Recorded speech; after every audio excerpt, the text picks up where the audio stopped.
Hello, good afternoon, good evening, good morning. You could be anywhere in the world right now, from Australia to Austria, in any time zone, but we've all come here to learn a little bit more about consultancy. Now, our programs really help develop managers, and they help develop us as researchers as well. But what about our programs developing us as consultants? Now, on some of our management programs, we have the option to finish our life cycle on a consultancy project instead of a written dissertation. I'm in my MBA project, and I'll be doing that and handing that in about 7 months. So we're here to talk about that process as well as the successful skills you need to be a consultant. And we have a fantastic guest today who's out there in the field doing it, Mr. Marc Woods. Welcome today, Marc. How are you? Very well, very well. How are you doing, Joseph? I'm doing very, very well. Now, I'm very pleased to have you here. I'm rubbing my hands together. It's not very often we get a bona fide consultant with their own business out in the field to come and speak to our students. As I've just described, Marc, I'm an MBA student. I'm hoping to be a consultant in the digital marketing field one day, and I'm really looking forward to some of the advice on how I can survive. So thank you very much today. Can you tell the audience a bit about your background and what you do?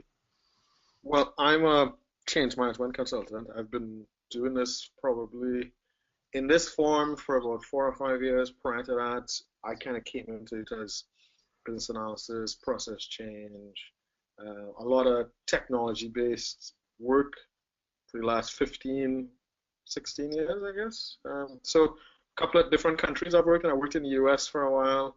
I was fortunate enough to go back to the Caribbean to work for a couple of years, and I came to the UK to study again, and I've been here pretty much working since 2005. Okay, so you started your own business now as well, and you're consulting, for various large organizations. Yeah, about 7 years ago. 7 years ago, right.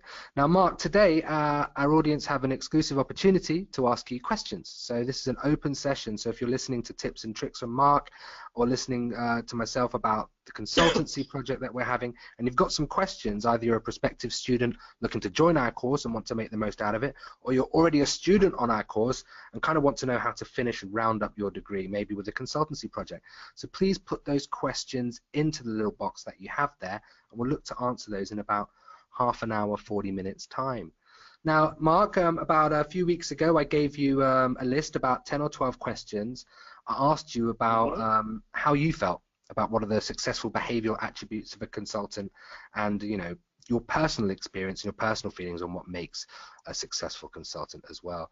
Now, we're going to go through those today with you, Marc, and look to elaborate on some of those answers to provide our students a bit of stimulation. So let's go through those questions with you now. All right, so the first question we asked you was, how would you describe your brand of consultancy? Now, before we get into the answer here, is it important to have a brand, Marc? Well, you have to, well, brand or style, depending on your term, but you have to have a way that works for you, and it has to really sell. I mean, as I say, I I guess provocatively titled it militantly evangelical, because at the end of the day, I see a good consultant as being a cross between Malcolm X and Martin Luther King. You can tell by my first education experience. I went to school in the US. So, and Martin Luther King and Malcolm X are very big figures in that society. And you have to kind of get people over the line by any means necessary. So you have to sell them that dream, but be willing to be as militant as possible to deliver. Because as a consultant, you're paid for delivery. You're judged on what you can deliver. But you have to be able to get people to believe that you can deliver something in the first instance. So that drive to get them there has to be single-minded and militantly focused on the mission is we go in there, we're going to get you there, and we have to take you along on a journey. Some people go kicking and screaming, but you prefer that to be less than more. I mean, not everybody is always willing to go on the journey, but when management says this is where they want to go, you have to be the kind of character that can, again, take people along and get them there, but in a way that is forceful yet kind of visionary. Oh, I like that, and we always say it's life's about the journey and not, not the destination, and all these hackneyed phrases. But when you're in a large corporation and the C-suite have tasked a consultant to produce a given outcome, then you want the journey to go as smoothly as possible, but you are, targeted on the outcome and what you actually deliver in the end. That is very, very true. So that's how, Mark described his brand of consultancy, military, evangelical. So very nice as well. And what do you feel is the profile of a successful consultant, Mark? I mean, I saw your answer here. I really liked it. A consultant is a mix of forager and hunter, a mother, nurturer, sometimes a mercenary, and a crocodile. I'd like you to elaborate on that. What do you mean by these four kind of different personas and archetypes that are within you as a consultant? Well, if you're on your own or even with a big firm, there comes a point within every consultant's life where you have to start being able to create the work yourself. So in the UK market, the consultancy market kind of works a little different, where some of the roles are roles that you would apply for like a job, but they're looking for a particular kind of consultant. But if you're there and they're paying you premium money to be there, the idea for you is either you want to deliver your piece and leave, and find another piece of work, however you find your work, or if you get a good client, you want to be there to find more work. Yes. So you have to be like a hunter-gatherer. In that environment, the work is happening, and you're doing what you're doing, but you start to position yourself in a way where actually, you know what, there's something over there that I think I'm seeing. So you're looking for when that next contract is coming, where you're going to find that money from, where you're going to find the work. So you got to go and get it. So that's kind of where that kind of hunter mentality comes. You kind of always have to be on the lookout for work, and also accept the reality that there are times when, my dad fished as a kid sometimes when he wasn't building houses, and you're going out there looking, and sometimes it's hard. You go back and you come back with no fish, with two fish. And it's very similar to this life where you are, if you are as a consultant working for a big firm or on your own, the well can run dry sometimes, and you had to know that, you had to stick it out or find ways to find things to keep it going. But it's not always going to be, roses and meadows. The idea of being a life giver again is, or a giver, when you find that opportunity, it might be the smallest of opportunities, but you have to see that and say, actually, you know what? I can make something of this. And I can get, or I have the ear of the right person. I can take this and show them and say, you know what? Here's an opportunity based on the work I'm doing here, but you're not thinking about this. I think if you're going to let me do this, I should probably be doing this also. And I can assist you here. Sometimes you may have to do a bit of free work in that you may have to do a small piece to show what that work could become. But once you kind of give that life, you can then nurture that into more. Again, mercenary, going back to that militant approach to delivery, you kind of really have to be willing to go in, look for the work, and drive it. And having that somewhat mercenary attitude is very, very necessary. And I say mercenary, not in a not caring for other people around you or not being concerned about your client or the people that the work's impacted, but mercenary in your focus on getting that piece of work done. The last piece about being a bit cold-blooded or like a crocodile, I suppose, it may sound a bit kind of cheeky to say it that way, but being a bit cold to the client is a safe way of safeguarding yourself. Don't get too attached, and we talk about that later on in one of the questions you did ask me. But getting too attached cannot always be great, and in work in general, but especially as a consultant, like what you do, believe in the work that you're doing, be passionate about delivery, but getting too attached to the client and getting too attached to the job sometimes can hurt you.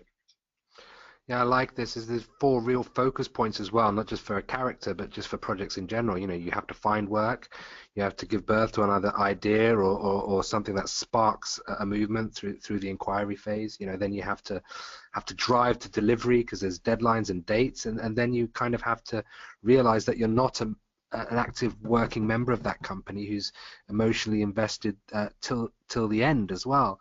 Now, I'm sitting in the consultancy research class that we have at the University of Liverpool online, and one thing that it did point out is this idea of whole system discovery or third party discovery, where you kind of either take an outside-in view of the consultants and kind of just give recommendations, or you kind of bring everyone together into a whole system where the decision is made together and the recommendations are provided together, which is a kind of more inside track way of looking at things. Which is your method then in light of this, or does that change depending on your client? It changes, depends on the client. I mean, I've had jobs where it was, again, as a private consultant, they just want me to give them a strategy and say, do this. So I'm literally standing on the outside.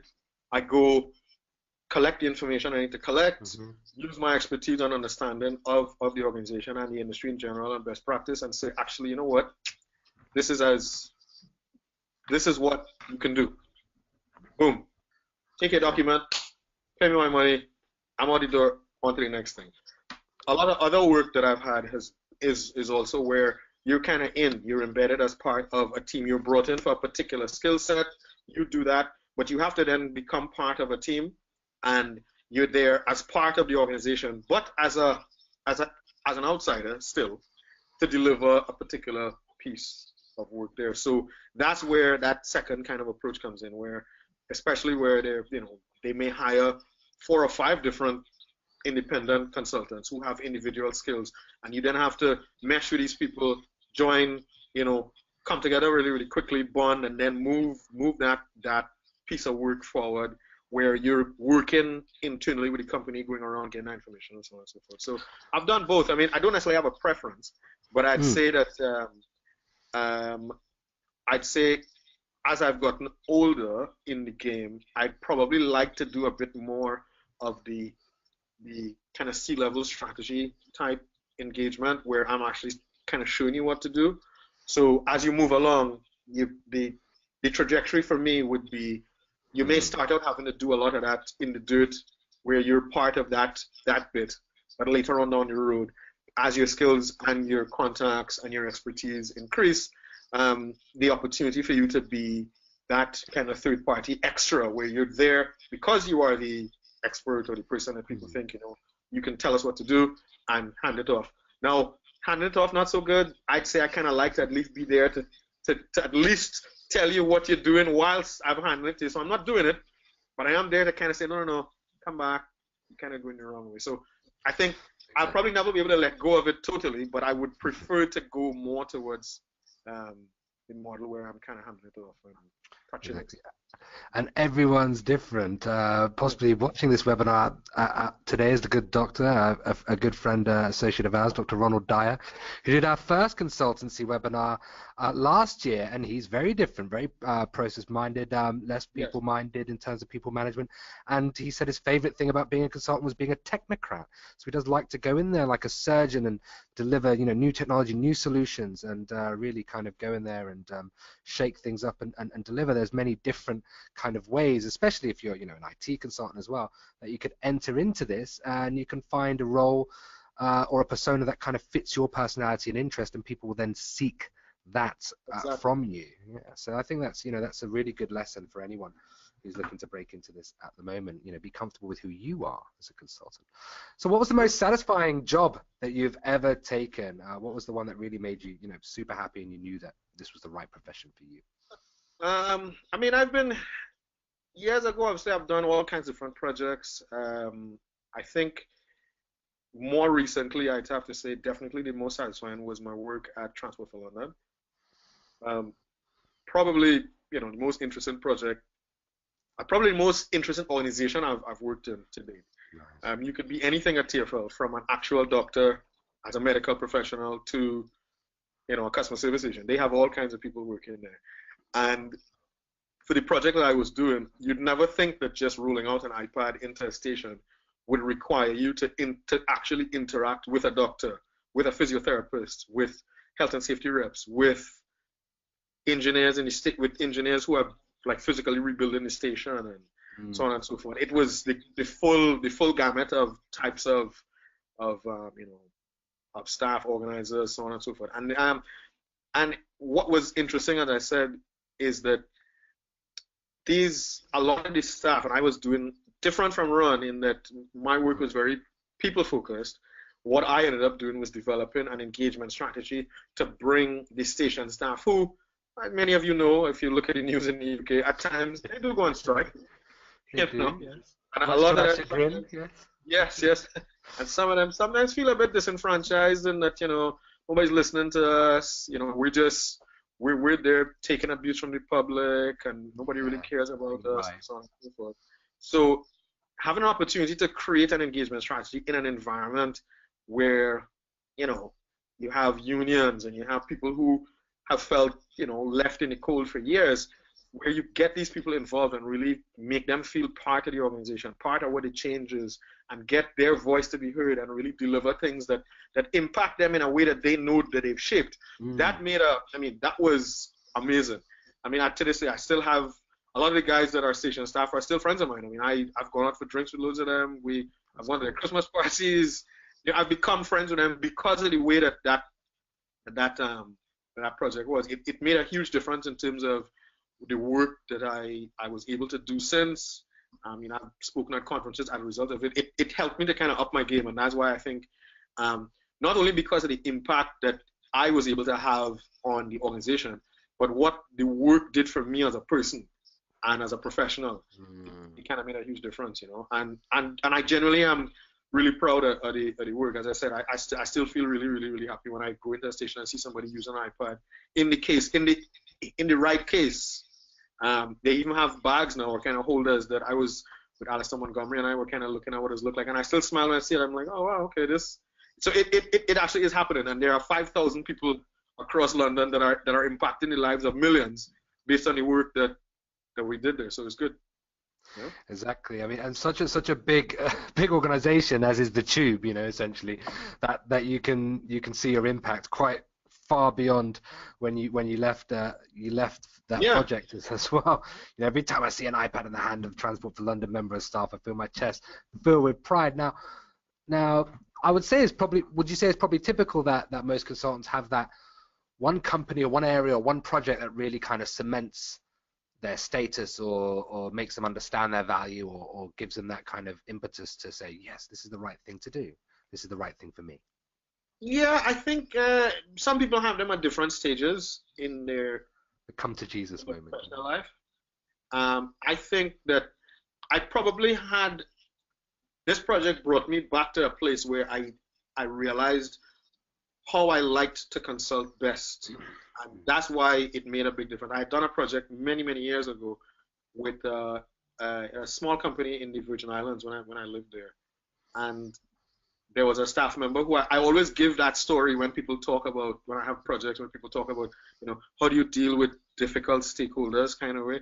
And this woman wasn't really keen on the tech, and she was really, very, anti-tech and not really releasing her staff to come and engage with us and that kind of stuff. And I basically went and sat with her and figured out what her issue was and sold her on the system based on showing her the value to her as a manager in a way that she didn't have it before. She immediately flipped the script. She became super engaged, and her staff then became, the most excited about the project. But that being able to kind of go between operational and administrative parts of the organization and achieve and build relationships and achieve success in both sides is what I really think that my brand allows me to do that. The way I work allows me to do that. And that's why TFL allowed me to be that conduit between those two places and really bridge that gap and bring them together in a way that made for a successful delivery of a project in a challenging situation. That's a good act of advice for those of us that are, entering, maybe challenging teams or companies that have had mergers or change initiatives, that there is some work to be done. Like Mark said, this military evangelical character of kind of dragging people across the line and convincing them and believing in what you're doing. We talked about what was satisfying for you. I'm sure there's many hard lessons in consultancy and going out on your own. What is the hardest lesson that you've learned?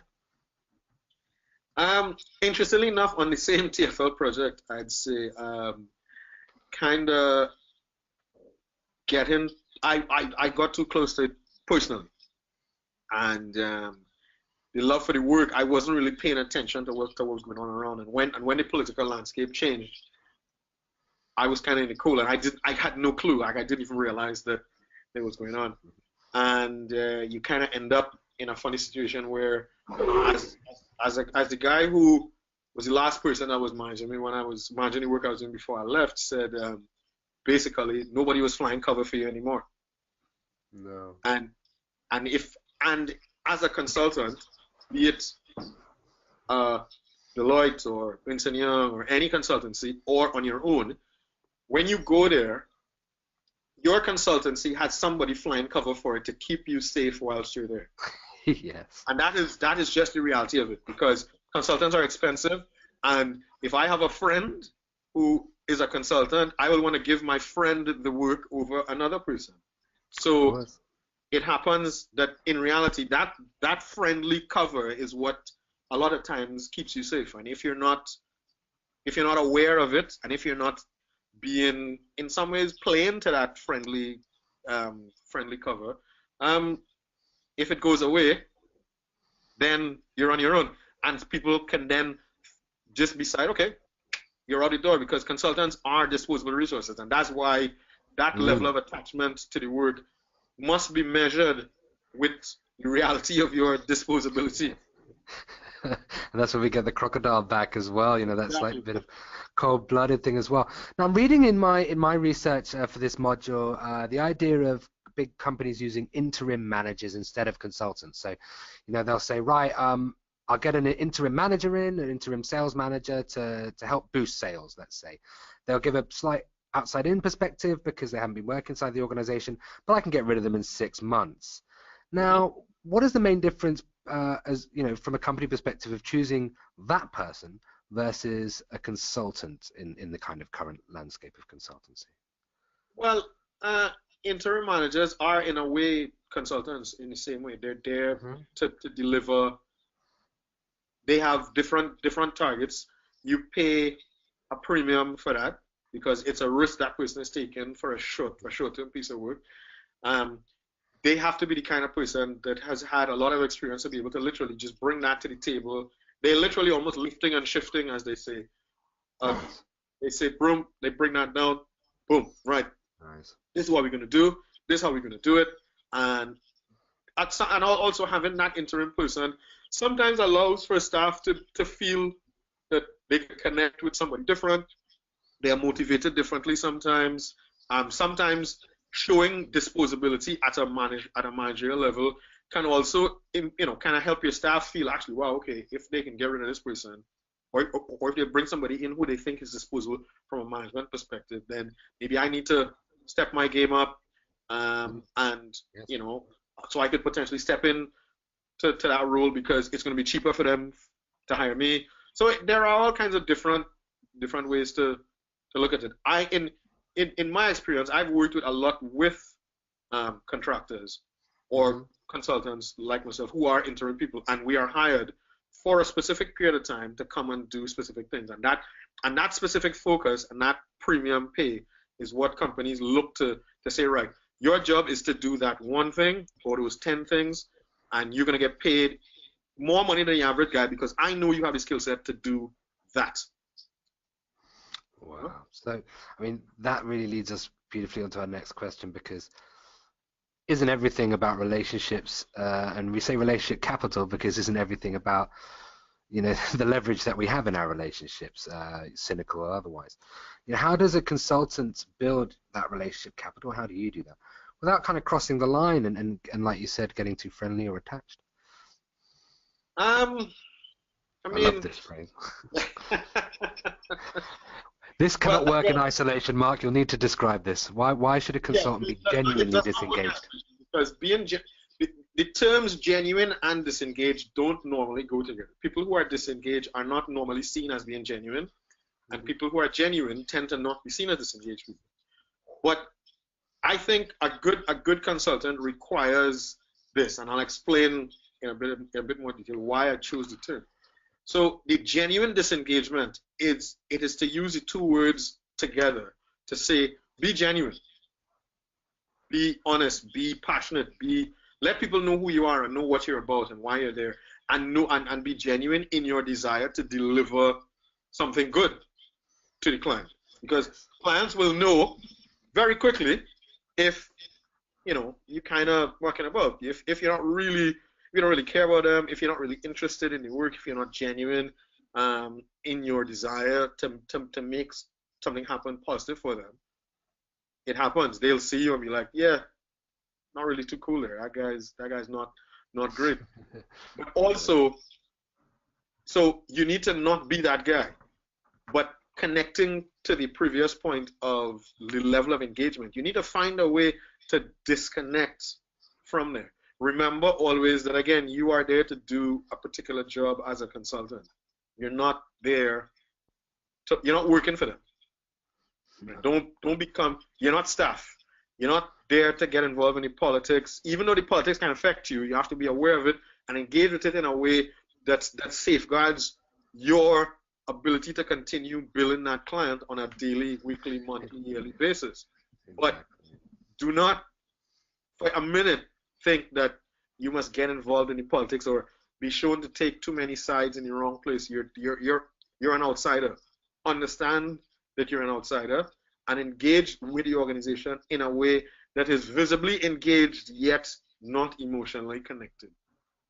Nice. So that's why I say be genuinely disengaged. Yeah, to be able to be transparent about where the line is drawn in your engagement. I think that's very good. Exactly. So, some of this sounds like you're fending for yourself, you're a forager, you're a hunter, you're having to be detached at certain stages. It begs the question, can it get lonely then, Mark, as a private consultant? Yeah, I mean, I've been doing it for 7 years now. I've done it before in a bigger environment, and I will say that the road as an independent consultant is not for the light-hearted. It's not for the weak of heart, I should say. Don't do it just because you think you're going to make a lot of money doing it, or you make more money doing it on your own. Yes, there are some financial incentives, but it is more risky. When the times are lean, it can be very lean. As you say, there is no safety net. There is no, you're on the beach and getting paid. When you're on the beach, there is no work. There is no money coming in if you're on your own. So the model now a lot of people are looking at is kind of trying to form small firms. So groups of smaller consultants are kind of trying to connect to bring groups of skills together, so you could kind of bid for work in a way that makes it so that everybody's continuing to eat out of that, which is better. Again, also the only repository of work you have to fall back on is yours when you're on your own. If you have a good repository of work, great. Or if you're one who's always willing to learn or explore or pick up new skills, go to conferences, understand where the market's going and really try to push yourself forward that way is great, because you then start to kind of build a base that you can pluck from to use in terms of your being able to deliver things. But if you're not that kind of person, just there is no safety net. You kind of had to be up for kind of being out there on your own, and also think of your personal life in that as well. There are times when the work is not going to be as easy to get in your home location, and if you are literally out there on your own, hunting and gathering for that work could potentially mean you have to travel, and then there can be impact on your family life. So be mindful. I'm not married, but my partner at the moment, she's a bit more concerned now that I'm away, because it's less time together, and that's something to be mindful of. So going on your own is not, as I say, it's not for everybody, and look at all these other factors as well in terms of making those kind of choices. Thank you as well. So your company is called People First, and that's the company that you hire your consultancy service out of, and you're the owner of that company. Why did you choose People First and maybe not process? Because processes are nothing without people, and a process is as good as the piece of paper is written on. You can write it down, right? And people have it to read. They hold it up and say, yes, this is what we're supposed to do. But you work in some companies where management, senior management, CEO level, they have a process that they think people do. The people on the ground don't do it that way because it just doesn't work that way. So understanding that the people are the first thing that you need to consider in any change, in any transformation, is key to my way of doing work. Because I've always been in situations where building a relationship as an outsider, building a relationship as somebody who's coming to help, and really empathizing with those people, getting in and understanding who they are, what they're about, what motivates them in a role, be it as gateline staff or be it as the director of finance. You got to understand who those people are, and then, and only then, can you engage with them in a way that allows you to really touch on the points that'll get them to go along on that journey with you. Again, in that militant evangelical approach, that militantless is not about beating people over the head, it's about that single-minded focus. But that evangelism comes in where you're kind of selling that dream, and in order to sell the dream, you have to understand what parts of that dream each of those individual people can buy into and believe in. And if they buy and believe those little pieces, you know how to get them along. Exactly. So that's why people first with me. So I always focus on that. So we've gone through your consultancy. We've gone through your change management as well. We now want to be evangelists. We want to go out there and we want to be able to convince our clients and bring them with us and not drag them kicking and screaming. So what's the tip from you then? How does a change manager actually evangelize? Well, you have to believe in what you're selling. Believe in the vision. Believe where you're taking people to.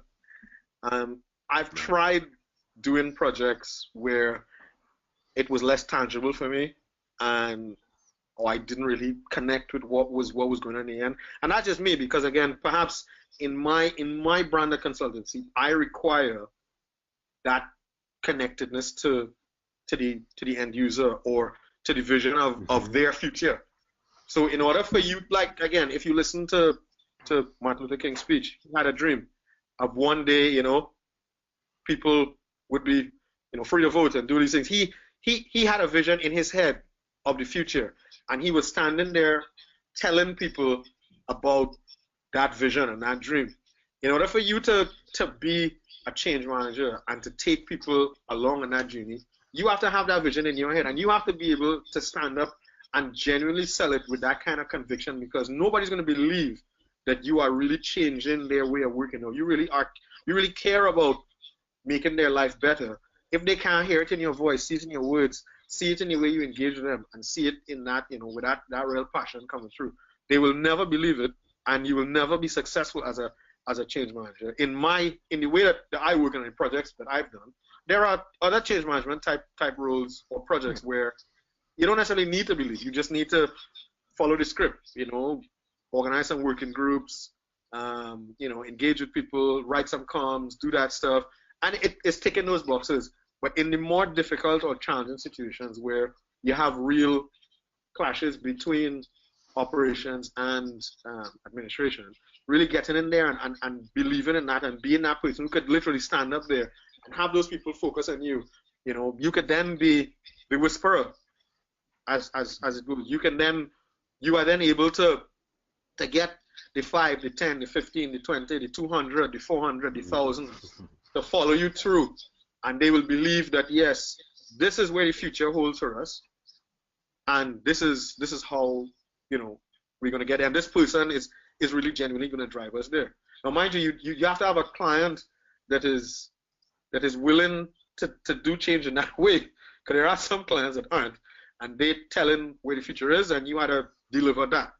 And if that's what they want, fine, you got to work in that. But in my experience, believing in it in a way that kind of brings people along is how I do. So that's what I'd say in my experience. I like that. It's a hearts and minds approach. Some projects will lean more towards the heart, some towards the mind. There's always qualitative and quantitative ways we can research.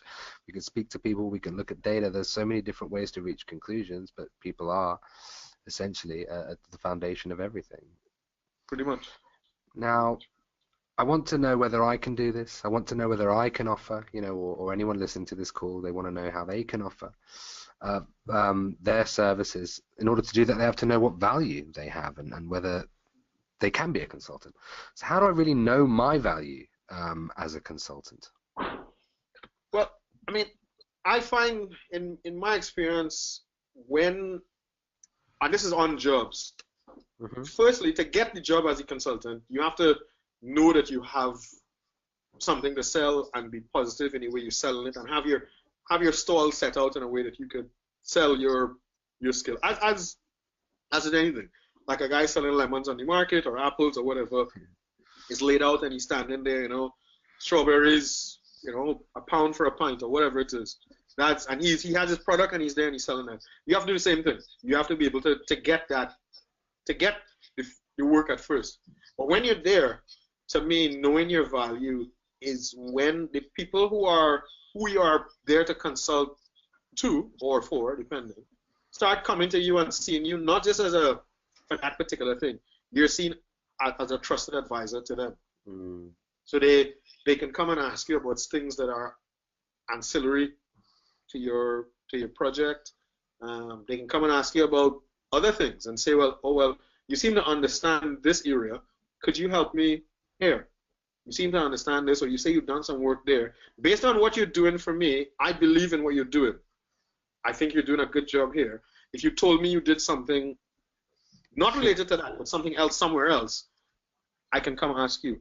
So that to me is when you start showing real value, because then you're in a position where that hunter-gatherer opportunity presents itself again. You're seeing that there's other work there because somebody came and asked you a question. Hey, can you help me with this?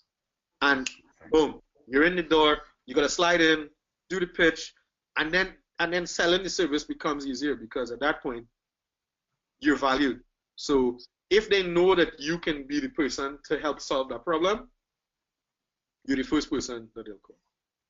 Again, and that obviously works very well going forward for future work, and yes, future contacts are very important. Now, I've had questions flying in, a whole range of questions covering a whole range of subjects to do with consultancy. You still have time to field a couple of those to us now if you still have a question, so please send them through straight away. Now, Mark, we haven't looked at any of these questions. They're just flying through as we're having this discussion. So I'll look to kind of see what our prospective students and our students alike are asking about consultancy as we go through some of these questions now. I'm going to stop showing my screen. Hopefully that'll show the cameras. I'll just ask our producer if that's the case. Can you see just the camera of both of us? Okay, lovely. So let's just have a conversation now. Very nice. Thanks for your presentation, Mark. I'm interested in your thoughts about being an independent consultant to governments in the Caribbean. Well, you're in the right place with this question today. I've extensive work experience, finance and public administration in Canada, Europe, Trinidad and Tobago. Our students are rock stars. And in the final stages of a DBA, for anyone out there, that's a doctorate in business administration at the University of Liverpool Online. I would like to return to Trinidad and Tobago to transfer knowledge and lessons from my work experience in public administration to improve the efficiency in the way public services are delivered in Trinidad and Tobago. Some of my peers have dismissed that desire as bouncing your head against a brick wall. What are your thoughts? Do you think it's worthwhile to try to go down? Do you think it's worthwhile to go down the path of trying to influence change in public services in the Caribbean? In other words, do you think Caribbean governments would be willing clients to improve efficiency in the delivery of public services? Wow, what a question for you. You're from Trinidad and Tobago. You work for Transport for London. You're now working for Transport for Greater Manchester. So what do you have to say to one of your fellow countrymen who's trying to make a difference? Well, I mean, if it's somebody who's a Trini, I don't know how long they've lived. If they're living away, if they've lived away for a long time. I've lived away since 1995. So I would say that I think that unfortunately it's probably more about your political affiliation rather than your skills and capability. That would be my experience. There one or two people. There are a few people who I know who have gone back and have contributed at relatively senior government level. But as soon as the government changed, they left because our society doesn't see government as as a continuous development. I always say to people, we've been independent for 50 something years, and we've had, say 12 or what? How many of us cycles? 11 or 10 or 15, 11 cycles of government. So we've progressed in some ways, but some policies haven't necessarily carried through. So I would say, in my experience, or in my bouncing head against a brick wall is probably a fair analogy from your friends who's ever said so to you. But know that if you're making a choice like that, that public sector senior level work is very political. So understand the environment, and if you have good political contacts, I would say go do it. You'll probably be able to make quite a bit of money in the time, but understand, in my experience, and what I've heard on the ground is that time frame is limited to that government. If the government wins again and you're in favor, it may be extended, but you can't necessarily build beyond a 5-year cycle. So you had to look at your work within, I'd say, even 4 years, because you had to take 6 months off each end of the cycle. So look at it as get in within the first 6 months, make your money, and look to ramp down and get out 6 months before election, and hang around. And if the government stays, then you might have another one to go. But that would be my take on it. Well, that's it. I mean, emerging markets, I just studied entrepreneurship in emerging markets on our MBA course, and it teaches us that there is high risk in emerging markets. There are weaknesses in the political infrastructure, but there are also massive opportunities in emerging markets. Many people on this call will be from an emerging market. So it's really bringing those skills to bear and those connections to bear where you can actually make a difference by pushing things a bit further forward. But yes, there is risk inherent in trying to do these things in emerging markets with difficult governments or changing governments, if you have to do what Mark says and only pick one administration that you can do the project for. So let's have a look at some of the other questions as well. What was the largest difference you've seen between consulting for a smaller organization and a larger one? Ability to make decisions quickly, I would suppose. Obviously, is a very obvious one, but responsiveness, I think, and willingness to make those changes is key. I've worked for companies that are maybe big numbers wise, but not large from a administrative office type perspective, and I've had meetings with like the CFO at say 11 o'clock and tell him this is what I think is going on, and and within 2 hours I get an email comes through where I'm CC'd saying, right, we need to do X, Y, Z, A, B, C, boom. And in the next week you see things happening based on what you said. Large organizations, yeah, you give that advice and it has to kind of go around the houses a few times, be ratified by about 1,500 different people, and then you may see it happen, or it may not, because it may be that some people say, well, actually, no, we can't do that, and it takes really, really long to make things happen. So I think, in my experience, it's been more gratifying in some instances to see the impact. Your impact can be seen quicker. Exactly, that's the speedboat versus the oil tanker, in that situation. Yes. Now, age and experience most of the time are tied together. Due to the risk of consultancy, is there an ideal age or time to get started where you can be recognized as a consultant? I would say the experience I've had was that my first job as a consultant with Deloitte, I'd never had a consulting job before. I was 24 or 25 at the time, and in the first week on the project, I was given the responsibility for managing and reporting every week to the National Transport Group or Department for a large company similar to Asda in the US, Kmart.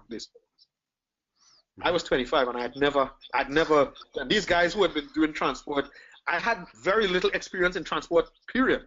But my role was to engage with them and deliver sensible consulting to that group. And it's not necessarily age, it's probably just understanding. If you can understand the environment well, what you have to be able to do as a consultant quickly is gain confidence and trust. And if you understand well enough that you can give sensible advice, and they take that, they then are confident that you know what you're saying, they trust your opinion, and you move along. So it wasn't necessarily age, it was just confidence and so on. However, going out on your own as a consultant, I would say age isn't the issue. Have some experience. If you worked in a particular industry for a number of years, or you have good variety in that industry over a period of time, where your roles, you might be young, but you've been promoted quickly through, and then you want to go out on your own, you can show you have the background. Once you know that you have that confidence to do that, even if it's going into consulting for a consulting firm or on your own, if you have the knowledge and somebody will hire you to do it, believe that you can do it, rock it out, man. Exactly. I mean, in our previous session with Dr. Ronald Dyer, we also had another consultant, Mr. Ken Gregson, who was on the program and worked in the automotive industry for 30, 40 years before going out by himself. Now, if you're going to consult for the automotive industry, then you best know your cars, and you best know them very well, and the industry itself. However, let's take some of our new technology. Let's say I become a consultant for EAAS, which is Events as a Service. Using online events and consulting with big companies on how they can use online events to reduce costs and to promote things, for example. Now, that's a very niche and new field where expertise is growing exponentially very, very quickly. So if I double down now, I can be an expert in an emerging field because there's no precedent of expertise in that field. But if I wanted to be an automotive consultant, then I have to go and spend 20, 30 years in the field. So there is a balance depending on the industry that you go into. There's opportunities in every industry, but the big established industries, you're probably going to have to put in quite a considerable amount of work.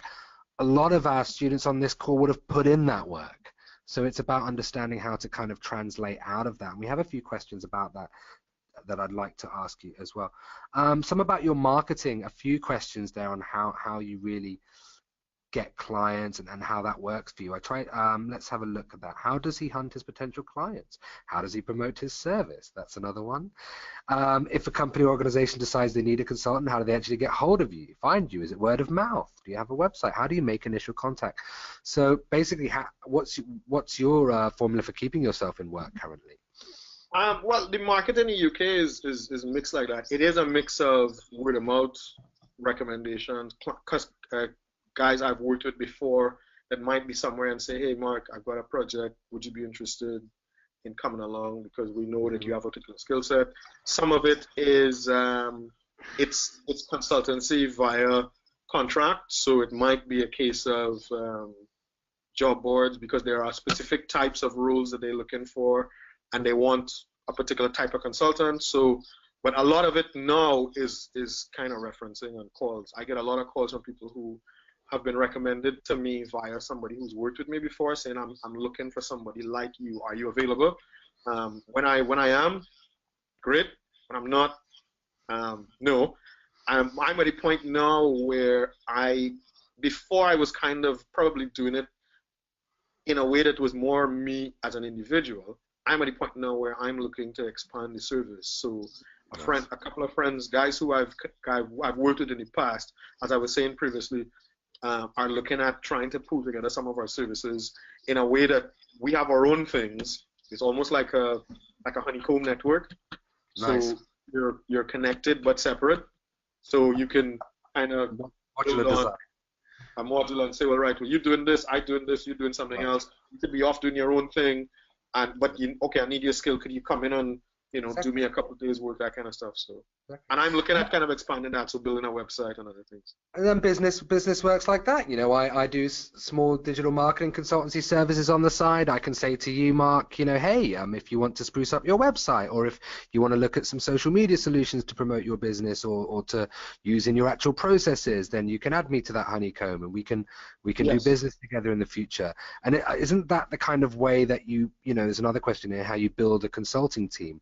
Really, this is the point where you kind of realize in your life that who you know is not just lip service. It's actually extremely. No, it is true, and especially when you're on your own, who you know makes a huge difference. Because if you can pick the phone up and call somebody who has a skill set, it means then that you are bringing your skill plus another skill to the table, and the both of you all come in, boom, you do something, and they're like, oh wow, okay, these guys were good. We have something else, and then you can say, well, do you know anybody else? And then then it's 3, and then it's 4, and then it's 6, and then you can kind of make that connection to build a whole service offering that may have come out of 1 or 2 conversations or 1 or 2 initial connections. Unbelievable. Now we've got a lot of questions coming through, and we won't have enough time to cover all the questions today, so I want to kind of drag some of these really amazing topical questions out as well. So let's just have a look at one of them. How do you show value of your work continuously from beginning to end of your project, and how do you deal with strong top-down leadership styles? Wash a couple of those questions together. So in the day rate consulting market, especially in the financial services and other parts of the space, you are literally only as good as your last week. A consultant, you can literally have a week's notice because you are that disposable as a resource. So how do you show value every week? You pretty much set your stall out on a Monday or whenever your week starts and say, this is kind of where I'm trying to go this week, and actively do what you say you're going to do and evidence that to management. How you do that could be anecdotal, it could be over a coffee, it could be in the kitchen, it could be in the hallway, in the lift, it could be on a weekly update type meeting. I mean, I've had different approaches where I was actually showing progress literally in all kinds of forms. Walking down the hall, catch somebody in the kitchen who was the GM of a particular part of the business.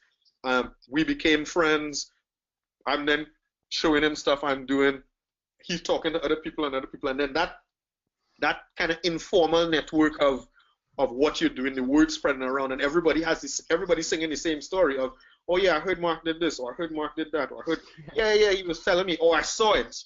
And then every week there's something else to see. Or again, if you want to do it more formally, you do have to some organizations that are kind of that top down, you have to produce reports on a weekly basis and show, look, this is what I did this week. And you have to be able to evidence that, because if you can't, they'd be like, why are we paying this guy? Why is he here? Exactly. Preemptive striking is quite an important weapon in your armory to make sure that you don't end up caught, unaware by a strong VP or director. Another question here, exactly.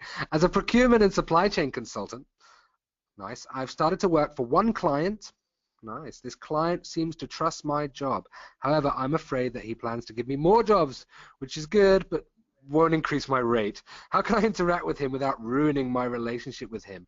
So when it comes to talking about money, or knowing that you kind of entered into a deal with a kind of favorable kind of package for a client, and then they kind of want you to do more and more and more, and you know that you have to kind of up your fee, how do you navigate that landscape and have those kind of conversations about money as well?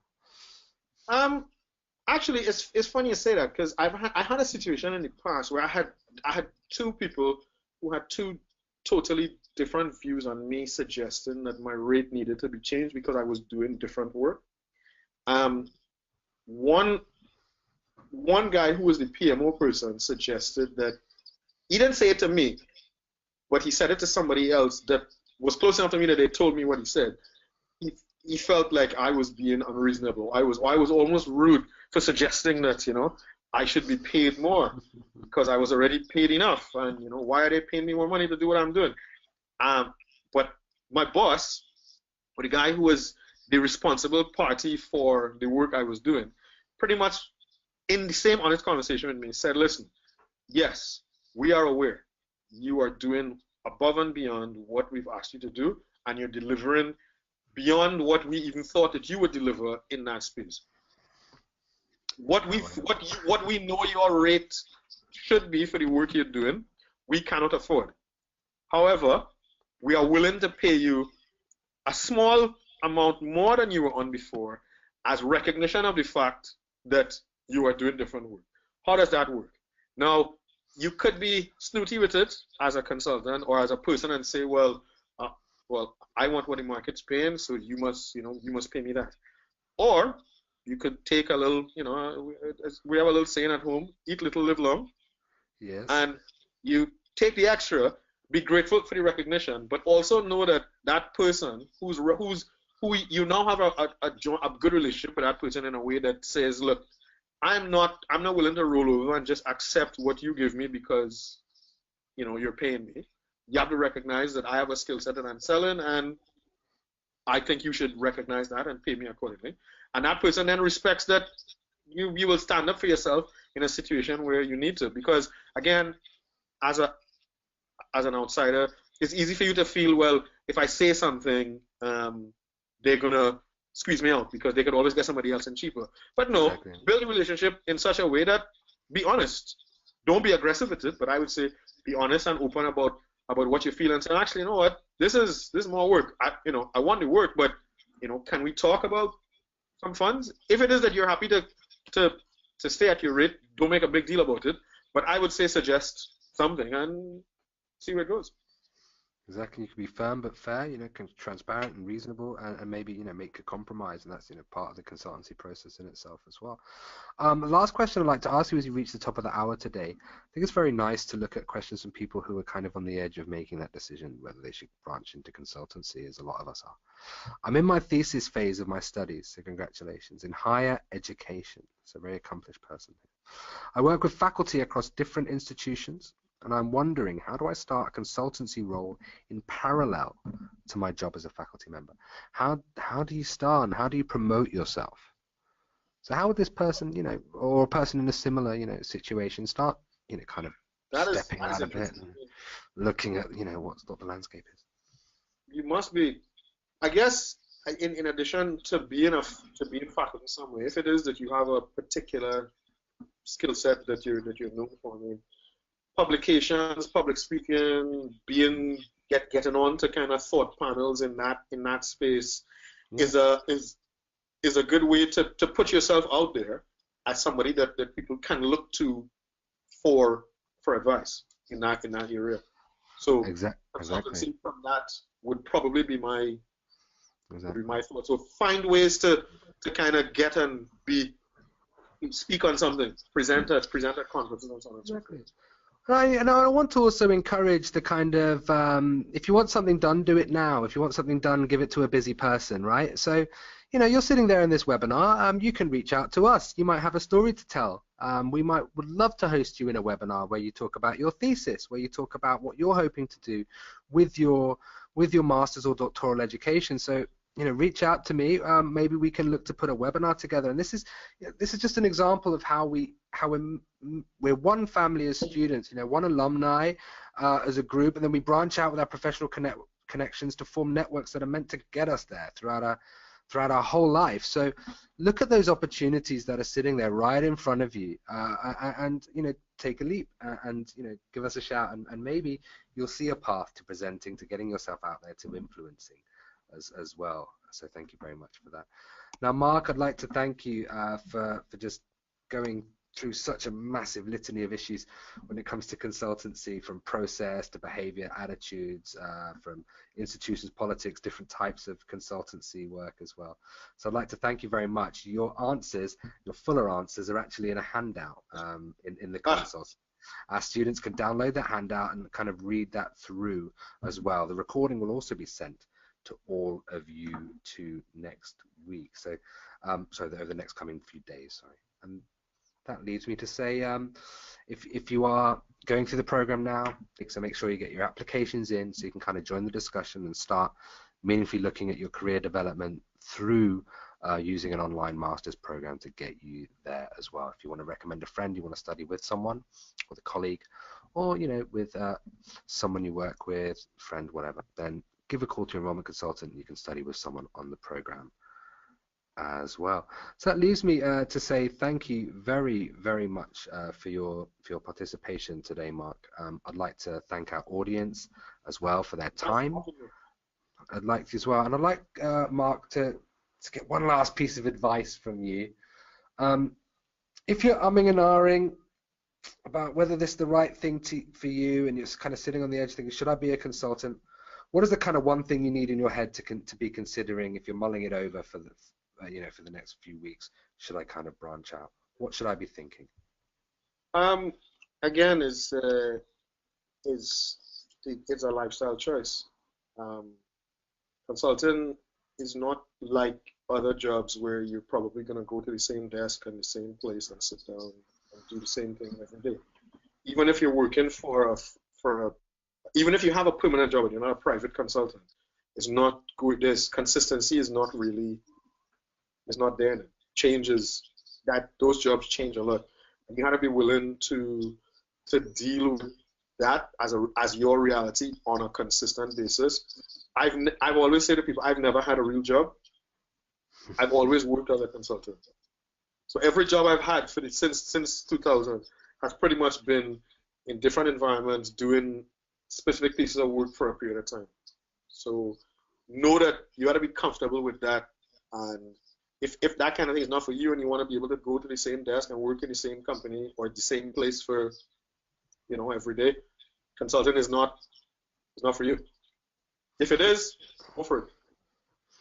Exactly. Now, thank you very much. There's a lot of food for thought. Good luck to everyone. We'll all see you in class, but if you're prepared and you're ready, you won't need any luck. Good luck to our consultants, our managers, our researchers from all over the world. Thank you very much, Marc Woods, for today. Thanks for having me.